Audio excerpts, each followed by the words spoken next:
Shavua Tov. Today's daf is daf Yud Daled, and we'll start with the Mishnah, which is about a little bit more than 10 lines down from the top. Now, the underlying principle is that the Kohen Gadol, and only the Kohen Gadol, can do the avoda on Yom Kippur. And we took the Kohen Gadol, and we were mafresh him mibeso. We separated him, we quarantined him for a week before Yom Kippur to learn and to prepare and train for the avoda. Kol Shiva Sayomim, during the course of these 7 days, on a daily basis, who Zorek es Hadam, he's the one who will do the Zrika. We know that the Korban Tamid was brought twice a day, and there were 4 avodos that began with Shchita and culminated in Zrika. During the course of the year, it wasn't necessary for the Kohen Gadol to do the avoda of the Talmud. It was, generally speaking, divided up by the payis, the lottery, and the Kohen who was Zocha from that base Av that served on that day would do the avodah of the Talmud. But during these 7 days, only the Kohen Gadol would do the avodah of the Talmud, which culminated, as we said, with Zrika. As far as the Shechita is concerned, we're going to have a sugya much later on in Yoma that although he shechts Rov Shnayim, he's going to give the rest of the Shechita over to a regular Kohen Hedjot so that he can shift into the Kabbalah mood and he can take a midrash and be makabel the dam while someone else is completing the Shechita, but he's considered to have implemented the avodah of the Shechita, and then he's molech the dam and he is zorek the dam. Umaktiras haktoras. And during these 7 days, the Ketores, which was brought twice daily, will be brought by the Kohen Gadol. He'll be in charge of the avodah of the Ketores and meitivus haneros. Hatovas haneros means to clean out the wicks and the oil that were remnants from the previous hadlaka. And notice, please, that the Ketores here in this Mishnah comes before the Hatovas haneros. That's going to be a major subject of today's discussion. The Rambam sheet is that Hatovas haneros is really focused on hadlakas haneros. Umakriv harosh v'haragel.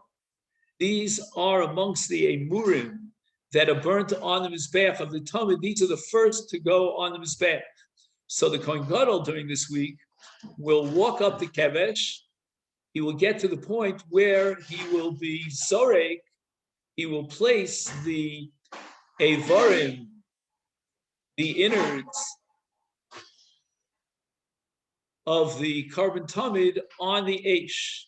And although the Mishnah only mentions the Rosh Regel, those are the first parts, the head and the hind part of the Tamid, but he would be Zorek all the parts of the animal that, again, you talk about a Korban Tamid, it's a Korban Olah, so the entire Basar HaTleh has to be burnt on the Mizbeach. The Mishnah only mentions the first 2 parts, but it really means the entire basar.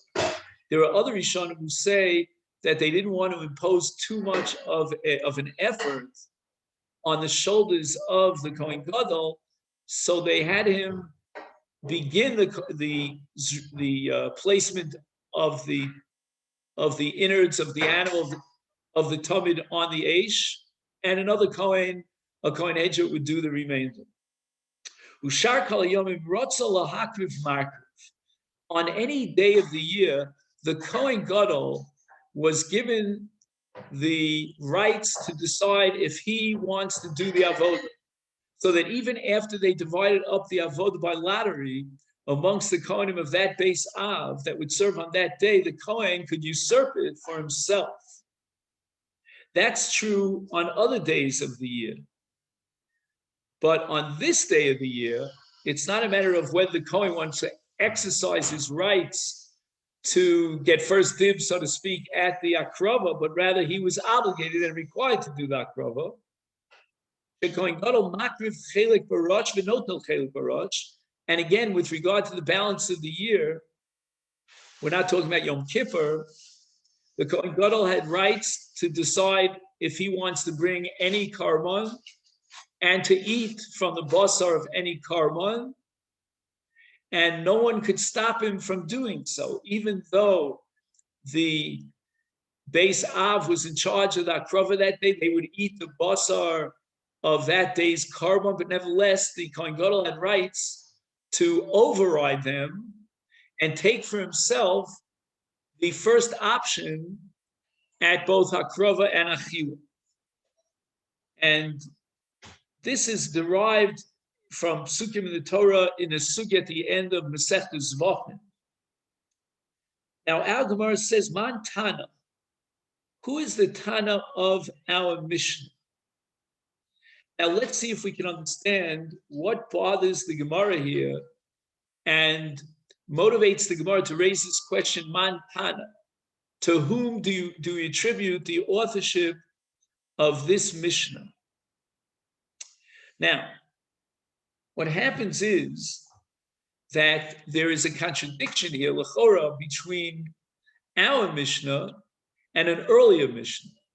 The earlier Mishnah, and we studied this at great length with Rabbi Meir, is that on a daily basis there was hazah. They would sprinkle the mei chatos on the Kohen Gadol for all 7 days. And now we have a problem, because how could our Mishnah here on Daf Yud Gimel establish that it was, on Daf Yud Daled, established that the Kohen Gadol was the one who did the avoda? If he had a hazah that day, then he becomes tameh, at least according to Rabbi Akiva. So that's Rabbi Akiva's shita, that when you do hazah on someone who's tahar, and we have every reason to believe that this Kohen Gadol is tahar, and no reason whatsoever to suspect and assume that he's tameh, then according to Rabbi Akiva, by virtue of the fact that he's the recipient of the hazah, he becomes tameh. And by contracting tumah, he is now disqualified for the avodah. Amar Rav Chizda, the lo Rabbi Akiva. There's no way of reconciling our Mishnah with the shita Rabbi Akiva. The Rabbi Akiva, Amar, he's of the opinion that tar shenaflo of chatos, if they sprinkle the mei chatos of the paraduma on a tahar, someone who's tahar, then he contracts tumah. This is the paradox of mei chatos. On the one hand, mei chatos is a vehicle for purity and purify someone who is contracted tumah, but yet on the other hand, if you don't use it properly, and in this case they did hazah on a tar, then that tar becomes tameh. And Rabbi Akiva is going to derive this from an extra pasuk. Is therefore the Gemara asks in the name of Chizda, Hechi Avid Avoda. How is it possible that, as we saw in our Mishnah, the Kohen Gadol is going to do the avoda for 7 days when there's hazah on each of those 7 days, which means, according to Rabbi Akiva, that the Kohen Gadol has contracted tumah and therefore he's disqualified from the avoda. This Sanya we learned in a brisa, the Yizah Tahar al Hatameh. This pasuk, which appears in Parshas Chukas, in Perek Yutes, pasuk Yutes, has an extra word. It could have said Vehiza Hatar Olav, because the pasuk is talking about a tameh. The entire parsha is talking about a tameh and how the tameh could purify himself. Why did the Torah have to add al hatameh? Says Rabbi Akiva, we derive from this the following: al hatameh. If you use the mechatas and sprinkle it on someone who's tameh tar, then the recipient of the mechatas becomes tar. But the al hatar, paradoxically, if the one who receives the mechatos is tar, then tameh. And that's why the Torah added the word al tameh, al ha-tameh, that he will become tameh. And why, says Rabbi Akiva? Because he's tar. Divrei Rabbi Akiva Chachamim omrim, ein advar malolo amurim, el bidvar makablim tumah. The extra word Hatame in the pasuk al Hatame is coming to teach us something entirely different. Where the Chacham disagree with Rabbi Meir, they cannot accept the logic that someone who's tar becomes Tame because of the mechatos that was sprinkled on him. Adarab, mechatos is a conduit of Tara. How could it be a conveyor of Tumah? But rather, the pasuk is coming to teach me something entirely different, and that has to do with the issue of the psul of mechatos. The law is that mechatos has to be singularly, exclusively dedicated to be mitayr. If you use it for any other purpose, that's called malacha. And at that point, the mechatos becomes possible, becomes disqualified. But the Rabbanan want to limit that halacha of disqualifying the mechatos when it was used for a malacha.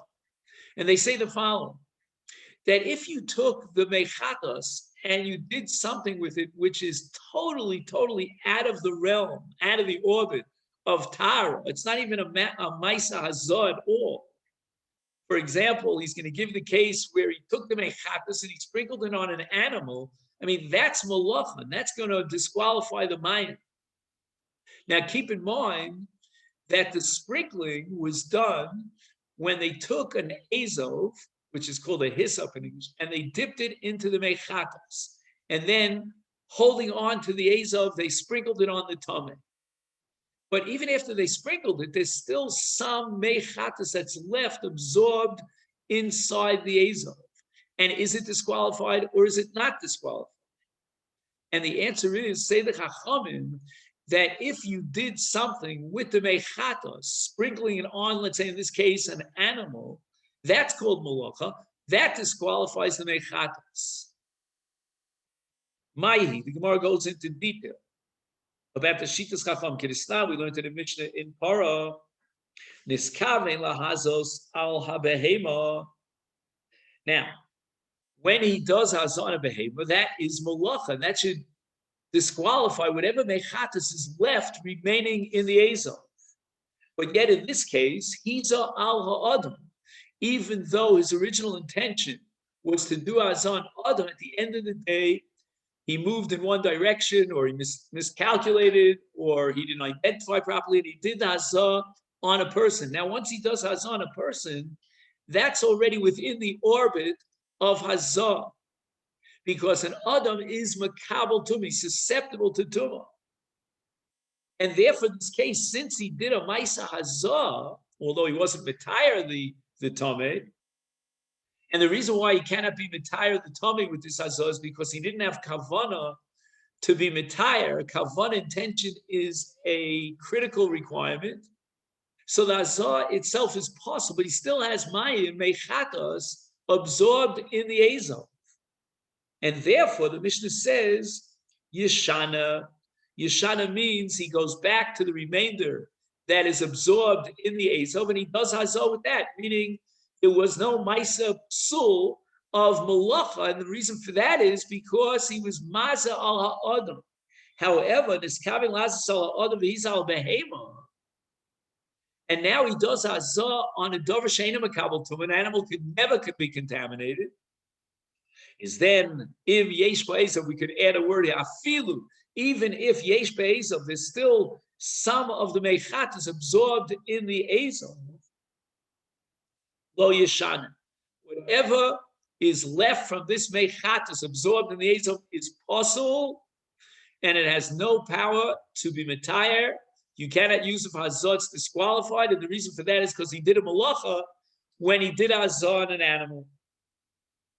Now the Gemara goes back to Rabbi Akiva. Rabbi Akiva was of the opinion that if you're mazal atar, the tar contracts to him. My time with Rabbi Akiva. So Rabbi Akiva says, Nichtov Rachmana, the Torah should have said, Vehiza atar olav. And since the entire context of this pasuk and the whole parsha is talking about a tameh, there was no need for the Torah to add the word al hatameh. And therefore, my al hatameh, what do we derive from this redundant phrase al hatameh? Shmami al hatameh tar v'al hatar tameh. That if you sprinkle on a tar, then the tar contracts tumah. And as we'll soon see, this is the great paradox, according to Rabbi Akiva, of the mechatos, the paraduma, that if you were to use it properly on a tameh, then it purifies the tameh. But if you waste it on a tar, it actually causes and conveys tumah to the tar. Rabbanan. What do the Rabbanan do with the words ala tameh? Hi lidvarim hamakablim tumah hudiyas. It's coming to teach us that if you did a hazah on an Adam who's makabel tumah, then it's not called a malacha, it's called a ma'isa hazah, and the mei chatas that remains is still valid, it's still kosher. Aval hacha, but here, meaning let's address Rabbi Akiva's halacha, his principle. Kal v'chomer, it's counterintuitive, it's anti-logical. If you use the mechatas on a tame, he becomes tar. Halatar lo kolchkein. How can it possibly convey tuma to a tar? Gemara says, Rabbi Akiva, what's he going to do with this kal v'chomer? Hainu dekamer Shlomo Melech. This is what Shlomo said in the pasuk in Kohelet. Marti echkema v'hira choka mimeni. There's no way that I can understand the inner logic of the mechatas. This entire parsha in Chukas defies human rational understanding.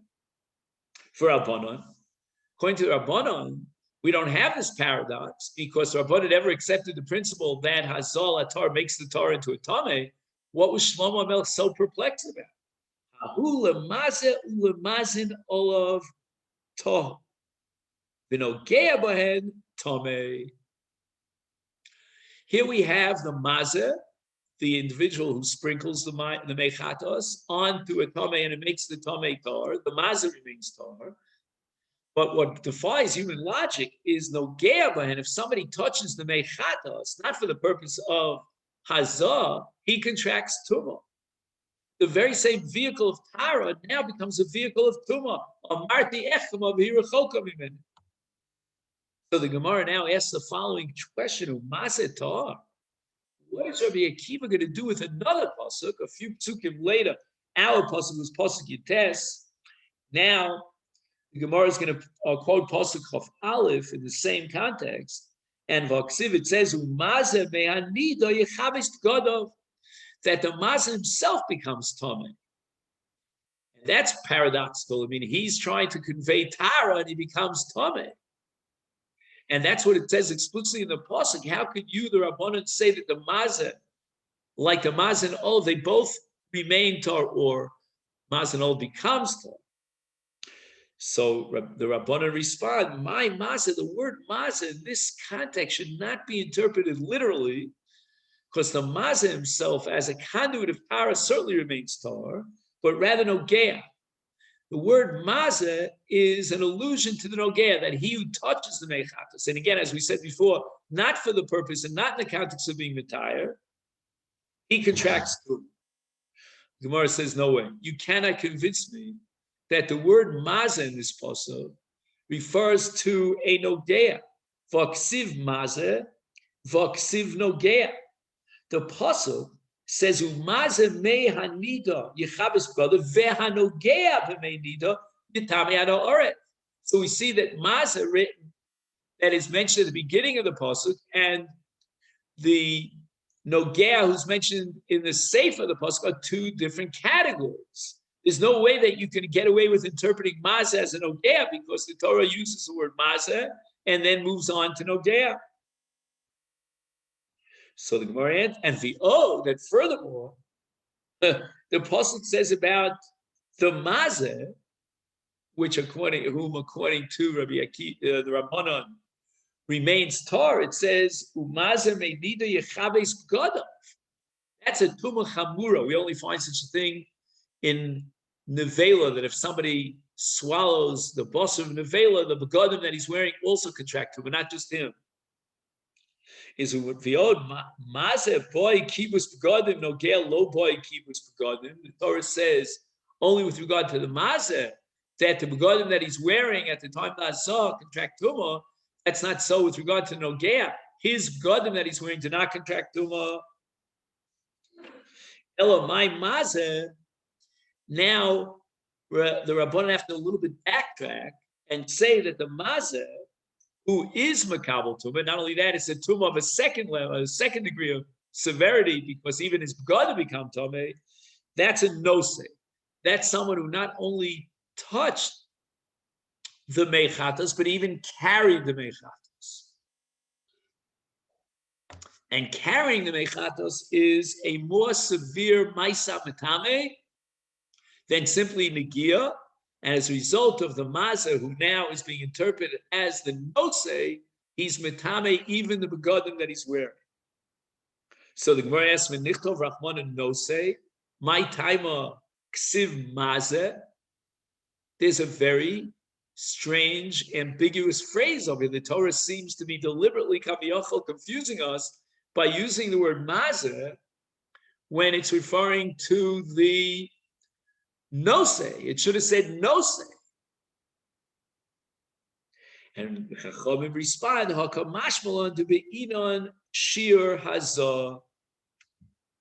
It means that although someone who is nogea, he only touches the mechatos, and he contracts tuma, what's called tumas erev, 1 day of tuma dil harav shemesh, even if he touches a minimum amount of mechatos. But the tuma chamura, the more severe level of tuma, of a nose, someone who carries it, it's only if he carries a certain minimum amount of mechatos. A kolshu would not be enough to precipitate the tuma of nose. Because for nose, we need the shir hazah. We need the minimum amount of mechatos that would be sufficient to do the hazah. Gemara says, you're saying that the pasuk is setting up a shir for masa based on the fact that the mazer needs a shir. He has to do azav kidei shir. But Lamandi Omar Hazah ain't tzricha shir.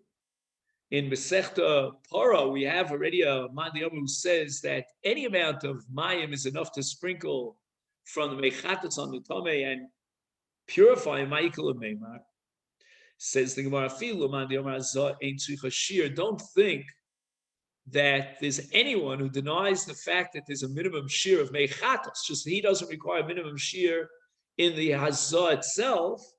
But hanibili agavra, when the mazer sprinkles the mechatos on the other gavra, the gavra who receives the mechatos, is no minimum shir of an amount of requirement. Aval b'mona tzricha shir. In the kli itself, the receptacle that's holding on to the mechatos, you need a shir.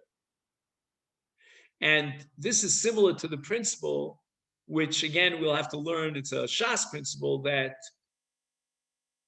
kol haroy lebila ein bila ma'kevesko, meaning as long as the receptacle could hold that amount of mechatos, then we don't need that the zrika on the tameh be a full shear. We need that the kli be roy lahazah.